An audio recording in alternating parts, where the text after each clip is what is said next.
For 2 summers, Denise Tom did exactly what her father taught her. Every June, she walked the fence lines with a hoe over her shoulder, cutting back the same stubborn plant that kept returning no matter how many times she pulled it. She never once thought that patch of wasted ground was worth anything, until the morning a stranger parked at the end of her driveway and asked if he could buy what was growing there. If you've ever looked at a problem on your land and wondered whether it was actually something else entirely, stick around. Because this one surprised even the people who study it for a living. And if stories like this are your thing, hit subscribe, because Farm Root Chronicles brings you a new one every week. Denise's father farmed this ground for 38 years. He believed in clean edges. No weeds crawling into the beans, no stray growth eating into yield.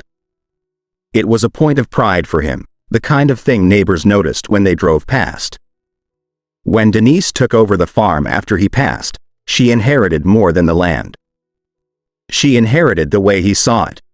The plant she kept fighting was common milkweed, a native perennial with broad leaves and clusters of dusty pink flowers that show up along fence rows, ditches, and untouched field margins.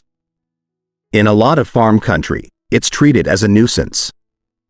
It spreads through underground rhizomes. It's mildly toxic to cattle if it ends up baled into hay in large enough quantities, and in several states it's still listed as a species farmers are encouraged to control.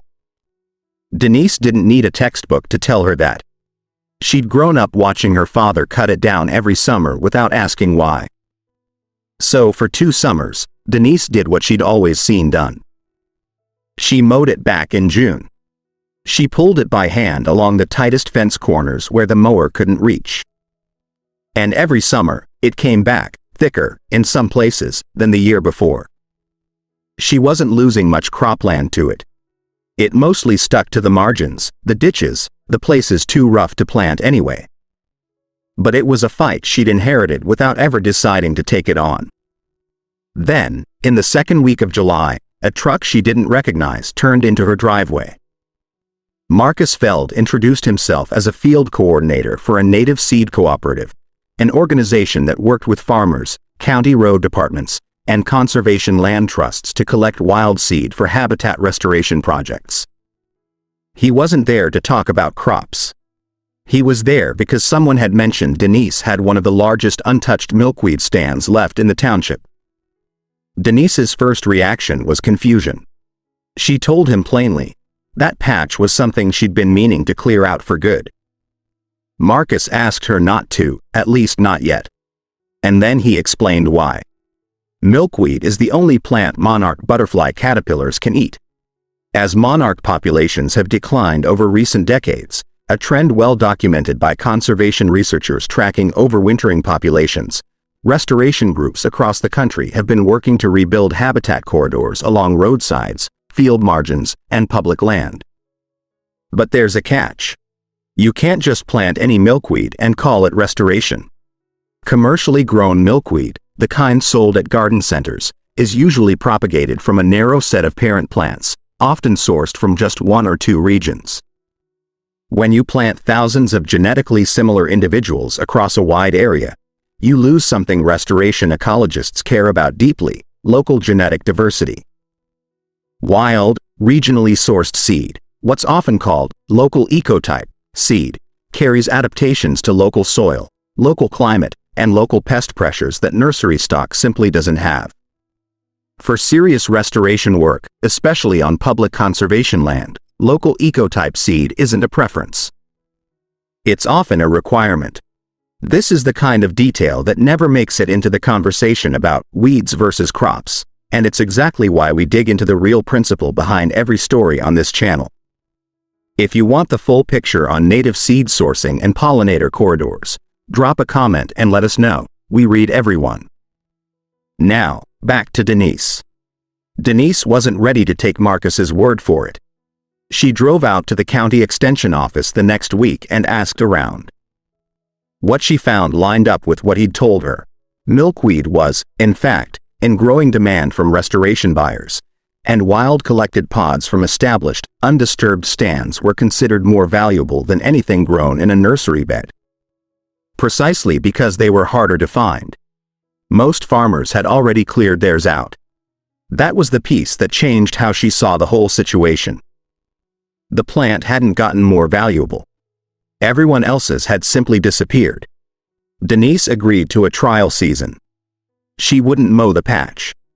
She'd let it grow, let the pods mature, and in late summer, she and Marcus would harvest them together, carefully, by hand, timed to when the pods were just beginning to split.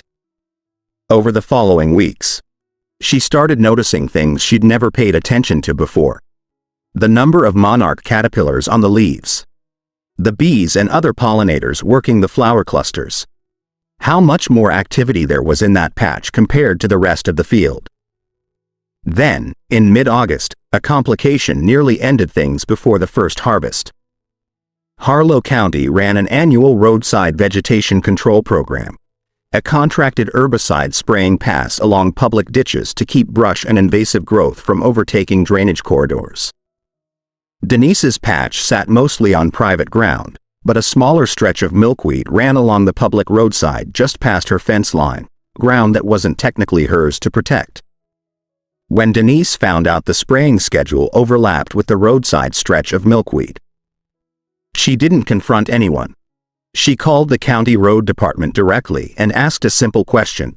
Was there a way to flag that stretch for a delayed pass, or skip it that season, given the ongoing restoration collection happening on the adjacent property? It turned out she wasn't the first person to ask. The county had handled similar requests before, usually from conservation groups, and had a straightforward process for temporary spray exemptions on specific stretches. Denise filled out a short form. 2 weeks later, the roadside crew skipped that section entirely. It wasn't a dramatic reversal. Nobody had to be talked out of anything. It was one phone call and a form, but it was also the moment Denise realized she wasn't just managing a patch of weeds anymore. She was managing a resource that other people were counting on. By early September, the pods were ready. Denise and Marcus worked the fence line together, splitting pods open by hand and collecting the silky seed inside into cloth bags, a slow, careful process that couldn't be rushed or mechanized without damaging the seed. The first season's harvest wasn't a huge sum of money. This was never going to replace her row crop income. But it was a payment for ground she'd spent 2 summers considering worthless. And it came with something else, a standing seasonal contract. As long as she kept the patch intact and let it mature each year before harvest, the cooperative would keep buying. Word got around the way it does in small farming communities. Not because Denise told the story loudly, but because a couple of neighbors noticed her fence line looked different, taller, wilder, left alone, and asked why. 2 of them ended up reaching out to the same cooperative about their own untouched margins. Nobody's fence row in Harlow County looks quite like it used to. And the ground nobody wanted turned out to be exactly what somebody else was looking for. Denise never set out to change how she farmed her margins. She just asked one question before pulling the hoe out of the shed for a 3rd summer. Sometimes that's all it takes to find out what your land's been holding onto the whole time. If this one got you thinking differently about the nuisances on your own ground, subscribe and follow the roots. We've got a new story like this every week. And if you've got a story of your own about something you almost got rid of, tell us in the comments. We might just tell it next.